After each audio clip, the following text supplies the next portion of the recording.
नमस्कार, मैं मनीष स्वागत करता हूँ आपको अपने इस यूट्यूब चैनल पे। दोस्तों फिर से एक बार आपके लिए कुछ ट्रिकी प्रश्न ट्रिक के साथ लेके हाजिर है। 5 मिनट टाइम दीजिएगा, सभी चीज़ें याद करवा दूंगा। पहला क्वेश्चन है, all India trade union Congress की स्थापना कब हुई थी? देखिए, अगर हम बात करें all India trade union Congress, यानी कि ये व्यापार से संबंधित आप कह सकते हैं एक प्रकार का यूनियन है। जैसे आप देखते होंगे बहुत सारे यूनियन मूवी वगैरह में देखे होंगे, हड़ताल कर देते हैं। तो ये जो यूनियन बनने का सिलसिला हुआ वो आप समझ सकते हैं कि इसी से स्टार्ट हुआ। पहला जो मतलब कि एक स्थापित, या आप कह सकते हैं कि इससे पहले भी ट्रेड यूनियन बने थे लेकिन उतना कारगर नहीं रहा। इसकी स्थापना लाला लाजपत राय ने की थी। तो ये काफ़ी फेमस क्वेश्चन हो जाता है, 1920 में हुई थी। याद कैसे करेंगे? यहाँ पे लास्ट में कांग्रेस जुड़ गया है। अब देखिए, कांग्रेस हर जगह से जीरो होता जा रहा है, ठीक है। इस तरह से हम याद करेंगे कि लास्ट में 20 है, ठीक है, क्योंकि हर एक जगह कांग्रेस की जो सत्ता है वो गिरती जा रही है। तो लास्ट में जीरो है, यानी कि जीरो होता जा रहा है। तो इस तरह से हम याद करेंगे। यूपीएससी का गठन कब हुआ था ये पूछा जाता है, और यूपीएससी का गठन किस अधिनियम के तहत हुआ था ये पूछा जाता है। कन्फ्यूजन तब हो जाती है कि अधिनियम पहले आता है तभी तो गठन होगा।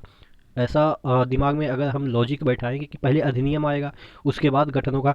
तो यहाँ पे देखिएगा, अगर क्वेश्चन पूछा जाए यूपीएससी के गठन किस अधिनियम के तहत हुआ था, तो 35 के जो अधिनियम आए थे 1935 के, फेडरल पब्लिक सर्विस के नाम से इसका गठन हुआ था यूपीएससी का, ठीक है। तो ध्यान रखिएगा कि यूपीएससी का गठन 35 के अधिनियम के तहत हुआ था, लेकिन यूपीएससी का गठन कब हुआ था? 1 अक्टूबर 1926 को। कन्फ्यूजन वाला है ना, कि गठन पहले हो गया था और उसके लिए अधिनियम बाद में लाया गया, ठीक है। दोनों में डिफरेंस है, आप याद करिएगा। यही आपके ऑप्शन रहेंगे, यही आपके आंसर हैं, ठीक है। जो यूपीएससी का गठन 26 में हुआ था 1 अक्टूबर को, वो नाम क्या था उसका? पब्लिक सर्विस कमीशन, ठीक है, पब्लिक सर्विस कमीशन था। और ये जो नाम 35 में कर दिया गया वो फेडरल पब्लिक सर्विस हो गया। फेडरल मतलब कि राज्य के लिए भी ये आप कह सकते हैं कि थोड़ा बहुत जो फेडरल सिस्टम क्या होता है? फेडरल सिस्टम में होता है कि जो शक्ति होता है उसका बंटवारा हो जाता है, ठीक है, कि केंद्र को कमजोर कर दिया जाता है। लेकिन फेडरल सिस्टम इंडिया नहीं है, जैसे कनाडा फेडरल सिस्टम है। अगला क्वेश्चन की ओर बढ़ते हैं। यूपी, अच्छा ये सॉरी, यूपीएससी वाला तो दोनों क्वेश्चन मैंने समझा दिया। अगला क्वेश्चन है चंदौली और एक है गुआमल नेशनल पार्क कहाँ पे है? देखिए, अगर गूह और मल वगैरह आप समझ गए होंगे, उसका भी एक पार्क हो जाए, उसमें भी लोग घूमने जाए, तो मतलब कि क्या है कि वो जो राष्ट्र होगा वो महान राष्ट्र होगा, कि गुहा का मल, मल वगैरह जहाँ पे रहता है वहाँ पे भी घूमने जाते हैं, यानी कि वो मल भी सुगंधित होगा, ठीक है। तो इस तरह से याद रखें कि महाराष्ट्र होगा गुहा मल। चंदौली, अब जैसे चांद जैसा कोई नेशनल पार्क होगा, चांद वाला नेशनल पार्क, तो वो महाराष्ट्र में ही हो सकता है। चांद का नेशनल पार्क, तो वो भी कहाँ पे हो जाएगा? महाराष्ट्र। ध्यान रखिएगा, एक चंदौली शहर भी है जो कि यूपी में है, ईस्ट यूपी में है, ठीक है। तो कंफ्यूज नहीं होना है कि चंदौली जैसे ही देखा यूपी टिक कर दिया। अगला क्वेश्चन है नागजीरा, दाजीपुर और करनाला। देखिएगा यहाँ पे करनाला है, एक है करनाल होता है जो कि हरियाणा में है। एक एक वर्ड कंफ्यूजिंग वाला है, इसलिए मैंने ये लिखा है, क्योंकि एग्जाम में क्या होता है ना कि थोड़ा थोड़ा सा यार हम तो ये पढ़े थे, इसका मतलब तो ये होता है। आंसर टिक करते हैं तो देखते हैं कि यार घर आके देखते हैं तो गलत हो गया। तो वैसे ही क्वेश्चन अपन करते हैं। तो नागजीरा, दाजीपुर, करनाला जो बर्ड सेंचुरी है ये महाराष्ट्र में। याद कैसे करेंगे? देखिएगा, नाग अगर जीरा कुछ खाता है, जीरा खाता है, तो महाराष्ट्र में खाएगा, क्योंकि नाग अक्सर मांस वगैरह खाता है, ठीक है। तो ये महाराष्ट्र में ही जो नाग होगा वो जीरा खाएगा। दाजीपुर, पुर मतलब क्या होता है? एक कस्बा, या आप कह सकते हैं एक गांव, या जो भी कह सकते हैं, ठीक है। मिर्जापुर जैसे है, बहुत सारे पुर होते हैं जहाँ पे आप रह सकते हैं, ठीक है। जहाँ पे रहते हैं उसको पुर कहते हैं। तो दर्जी जहाँ पे रहते हैं उसके लिए भी, दर्जी के लिए भी एक मतलब कि गांव बन गया, ठीक है। तो दर्जी के लिए अगर एक प्रॉपर गांव बन जाता है कि सिर्फ दर्जी ही दर्जी रहेंगे, तो वो भी महाराष्ट्र में हो सकता है कि दर्जी के लिए अलग से गांव बना दिया गया। करनाला को आप ध्यान रखिएगा कि ये भी महाराष्ट्र में है, बर्ड सेंचुरी है ये तीनों, ठीक है।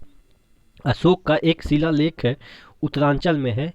उत्तरांचल में कहाँ पे है ये पूछा गया है। तो कलसी जो शिलालेख है वो उत्तरांचल में है। याद कैसे करेंगे? कलश क्या होता है? कलश एक घड़ा टाइप का होता है। वो हमेशा आप देखेंगे पुराने ज़माने की जो मूवी होती है उसको अपने सर पे ले जाते हैं, कलश वगैरह सर पे ले जाते हैं पानी लाने के लिए, ठीक है। तो अब जब कलश से पानी लाएंगे घर में तो उतारेंगे फिर, ठीक है, उतारेंगे तो यानी कि कलसी जो अशोक का शिलालेख है वो कहाँ पे है, उतरेंगे यानी कि उत्तरांचल में है, ठीक है, या उत्तराखंड भी इसको कह सकते हैं। गंधार कला गंधार कला विद्यालय कब अस्तित्व में आया? तो गांधार जो कला विद्यालय है वो महायान संप्रदाय में आया। महायान संप्रदाय किसका एक पार्ट है? ये बौद्ध धर्म का एक पार्ट है।